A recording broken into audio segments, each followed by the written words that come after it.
Holla ballers! Tank threat reduced by 80%! The sky is falling! Why would you do this? You're killing the casual game! And so on and so forth. Yes, Blizzard has stealthily reduced tank threat by 80% in Battle for Azeroth, and that's got a lot of people who haven't really tested it, I guess, a little worried about what this means. Will it drive away the more casual tanks? Those guys who are making your LFG queues far quicker, right? Your LFR queues far quicker because there's so many people and it's so easy to tank more casual content that many people do it just to get gear really quickly. A lot of people do that. It's been a thing since probably Wrath of the Lich King, I think, is when it really came to prominence. Not many people did this in TBC and Vanilla, and even during Wrath, it was a little ropey. And many of us remember, many of us do remember, an hour plus on queue times, even on populated realms, to get into your dungeons, which was a bit of a bummer. A very big bummer indeed, and nobody wants to see a return to that. By making tanking much easier and threat count less, so you could basically whack whatever you wanted with little to no worries, then you would hold aggro and people could kill things and you would move on, and the dungeons didn't do enough damage to really scare you as long as your healer was kind of just mashing some stuff, and generally had a good old time getting your day-to-day content done relatively quickly.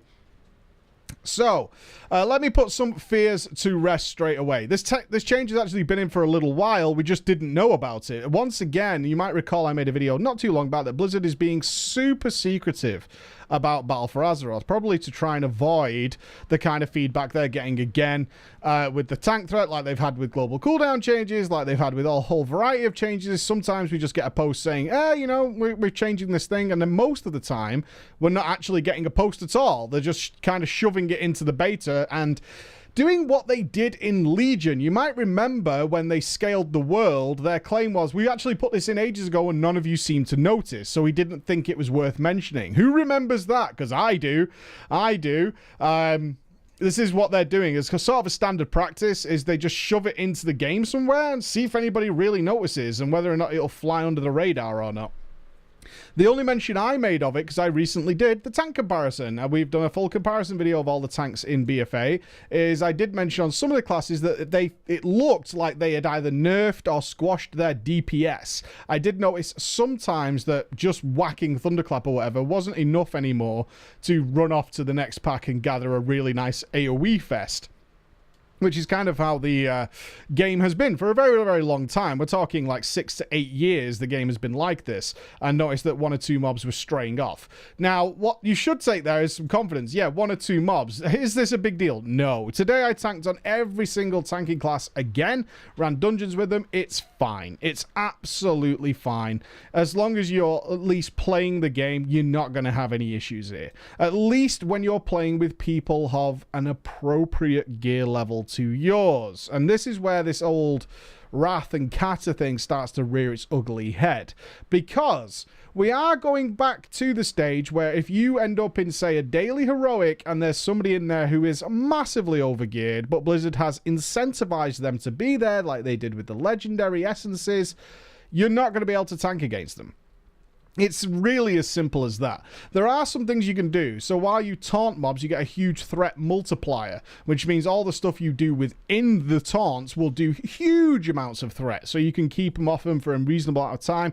But if we end up with sort of the way Legion went, with people doing, I don't know, 6 to 7 million DPS, and you're doing like 500k, then you might run into some issues there. But that's way down the line. In the early game, and if you keep your character up to date and do some catch up, then yeah, you should be fine. It wasn't strange to run into this in the older part of the game, and many of us who managed to get very good gear at a current time will know that eventually you just out-threaded the tanks and it wasn't that big of a deal. You just dealt with it and it was fine. Usually if you're doing lower content, it's not actually a big deal. The mobs can't kill you anyway, so it all kind of works itself out. Is it frustrating for the tanks? Yeah, absolutely. It's very frustrating as a tank. It's like, I can't press any more buttons. There are no more buttons to press. This is it. This is what I can do, and it's just not good enough.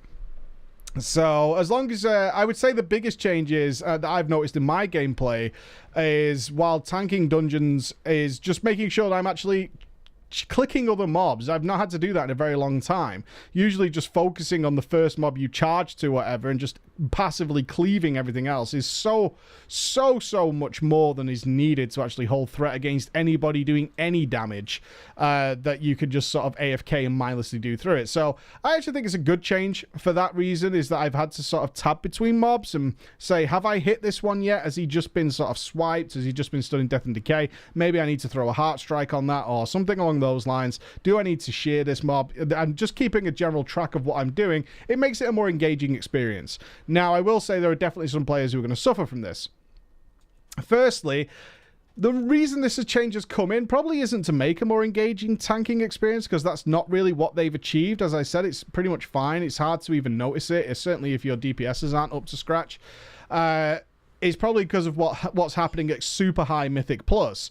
And in Super High Mythic Plus, once you reach that point where you can't tank these mobs anymore, or you can't go at a steady pace because you simply do not have the time, the mobs have too much HP. If you're not managing to just destroy a huge bunch of mobs, then you're not going to make the timer. And the fact is that the enemies now do so much damage that they're practically untankable, then it just resorted to kiting. And with the way Legion's threat had gone, with so much extra scaling, is you could put very few abilities on the mobs and then just do laps around the dungeon while your guys did 6-7 million DPS to them and they were still glued to the tank. That's obviously not the way it's supposed to work. It makes common sense. As much as that is the only way the guys could get past certain levels of Mythic Keystone, it absolutely makes sense that Blizzard's going, this is not what we meant for tanking. Tanking should not be that you go in, you throw a Death and Decay and a couple of Blood Boils, and now that's it. The mobs are still at 95% health, and you can run. You could just sprint your merry way away, and these mega damage dealers can just nuke at these target dummies that aren't doing any of the abilities anymore, while you just run around and never get hit. That's absolutely not what we intended. Of course, it's more complex than that, but you get the idea. You're not supposed to be able to tickle the mobs and make a train of mobs that can just be damaged down. That's just not the way the game is supposed to work. So it's likely part of this is to also affect Mythic Plus and to avoid these massive kiting strategies coming in later in the game. For the most part, you shouldn't see much difference, if any, so I would put your fears to rest.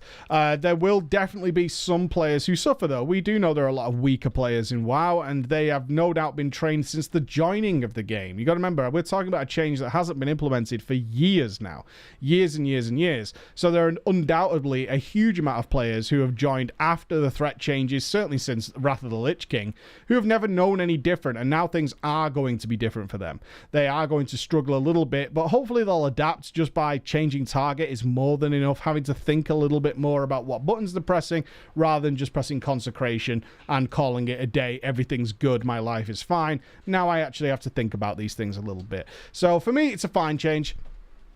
We are going to run into some instances which should happen. If you bring a nuclear weapon in the form of a ridiculously geared character, and your character is basically wearing a sack because you've just capped, the likelihood is you probably shouldn't be able to tank against that person. It makes the whole thing more appropriate. It's exactly the way it's supposed to be. You're not supposed to be able to run in with a wooden spoon and hold aggro against somebody who's carrying an AK-47. That's not the way the game is supposed to work. So I'm glad they've actually retracted this. We are certainly not going back to the days where you couldn't pull. Right? You couldn't do your maximum damage on your character without ripping off the tank. We're not there. That may happen later down the line, and I'm sure they'll adjust it if that's the case. But from what I've seen so far, tank damage seems more than fine to cope with people of a similar gear level and higher, doing multiples more damage than you are. 3 or 4 times more damage without much of an issue.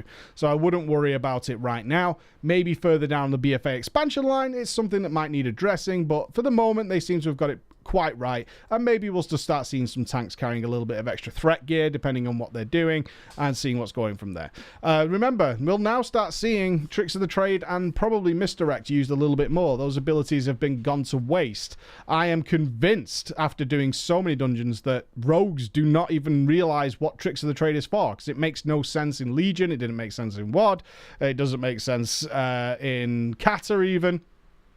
And similar with Misdirect, a lot of barrage memes going around, but I have played with many hunters in my BfA testing who just don't use misdirect. They'll just barrage away and the tank will pick it up because that's the gameplay they're used to. That's the kind of stuff that's going to go away. If they do that, they're going to create a huge mess because the tanks won't be able to catch back up again should you do things like that. And I'm all for that. I'm all for that. If you have these tools at your disposal, you're supposed to learn about them and figure them out. That's why they're given to you in the first place.